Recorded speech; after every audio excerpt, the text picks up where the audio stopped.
Now let us move towards the next thing, which is operations on sets. ठीक है. So second thing, operations on sets. तो क्या होते हैं operations on set? देखो operations क्या होते हैं. ऑपरेशंस का मतलब ना, देखो अभी तक तुम लोगों ने 10 तक नंबर्स के साथ खूब सारे ऑपरेशंस किए हैं. ऑपरेशंस मतलब जैसे कि मल्टीप्लिकेशन, डिवीज़न, एडिशन, सब्ट्रैक्शन, ये सब क्या है? ये सब ऑपरेशंस है. तो ये सारे ऑपरेशंस जो है ना वो नंबर्स के लिए हैं. ठीक है, नंबर्स को तुम ऐड करोगे.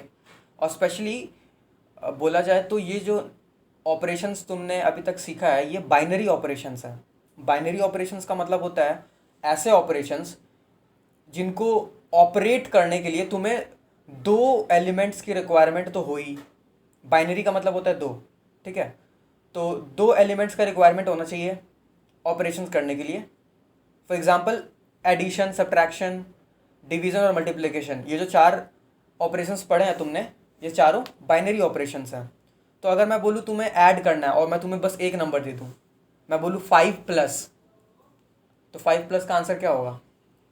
कुछ नहीं. 5+ समथिंग कुछ और होना चाहिए ना, एक और नंबर. ठीक है, तो जैसे 5+1 तो 6 हो गया answer.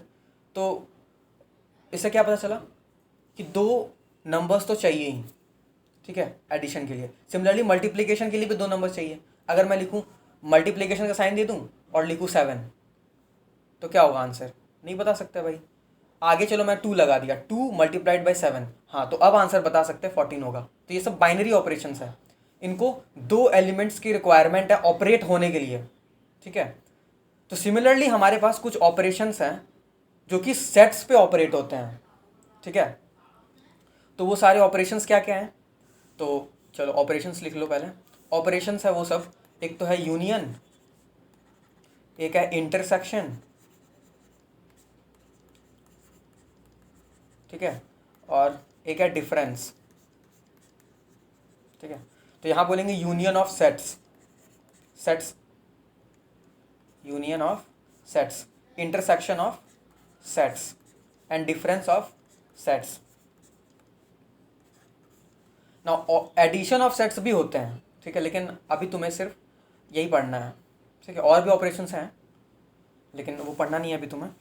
So according to the NCERT syllabus ये 3 ऑपरेशंस पढ़ने वाले हैं हम. Now let us come to the first topic, first point, union of sets. तो यूनियन ऑफ सेट्स क्या होता है?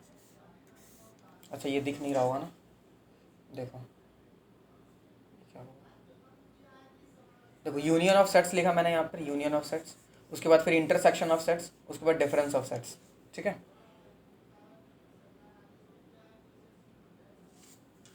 कुछ तो लोचा है.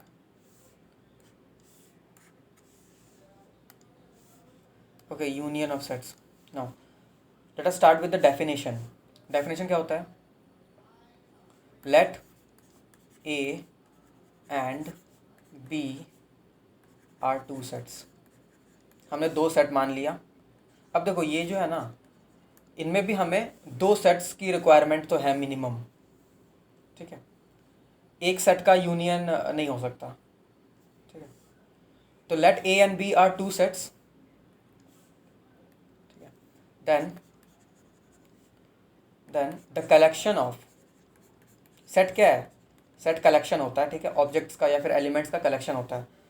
So the collection of all the elements of A and all the elements of B. ठीक है, let A and B are two sets, then the collection of all the elements of A and all the elements of B is called the union of the sets A and B. ठीक है, अब देखो example समझते हैं.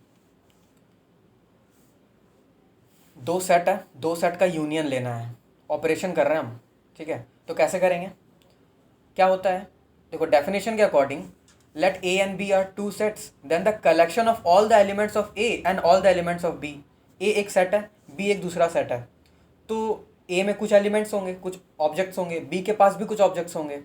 तो जितने भी objects हैं ना, सबका कलेक्शन ले लो, एक ही कलेक्शन बना रहे हैं हम। इन मतलब सेट ए से भी सारे ऑब्जेक्ट्स को निकाल कर और सेट बी में से भी सारे ऑब्जेक्ट्स को निकाल कर मैंने एक कलेक्शन बनाया, ठीक है। तो उसको क्या बोलेंगे, उस कलेक्शन को क्या बोलेंगे, अब वो एक नया सेट है तो उस कलेक्शन को बोलेंगे union of set A and B, ठीक है। क्योंकि मैंने उन्हीं दोनों सेट का एलिमेंट्स को यूज करके एक नया सेट बनाया है ना, इसलिए बोलेंगे union of sets A and B. Now for example, चलो एग्जांपल मैंने एक सेट ले लिया ए, चलो सपोज मैंने सारे ऑड नंबर्स ले लिए लेस देन 10, तो 1 3 5 7 9, सेम एग्जांपल। और बी मैंने एक दूसरा सेट ले लिया, सारे इवन नंबर्स का collection less than equal to 10, तो 2 4 6 8 एंड 10, ठीक है। अब मैं बोलूँ union of sets A and B करो, मतलब इन दोनों का यूनियन करो, तो कैसे करेंगे, अकॉर्डिंग टू डेफिनेशन चलना है हमें। Union of sets A and B is equal to क्या होगा, इसके सारे एलिमेंट और इसके सारे एलिमेंट्स का कलेक्शन लेना है। तो मेरे पास क्या आ जाएंगे, ए 1 2 3 अप टू 10 तक सारे एलिमेंट्स आ जाएंगे, मैंने ले लिया कलेक्शन, ठीक है। अब देखो, अब मैं इसी फैक्ट को union of sets A and B, ये जो स्टेटमेंट है इसको ऐसे भी लिख सकता हूँ, ए यूनियन बी। अब यहाँ पे ये जो मैंने सिंबल यूज़ किया ना यू जैसा, इसको यूनियन बोला जाता है, ठीक है। तो लिखो द सिंबल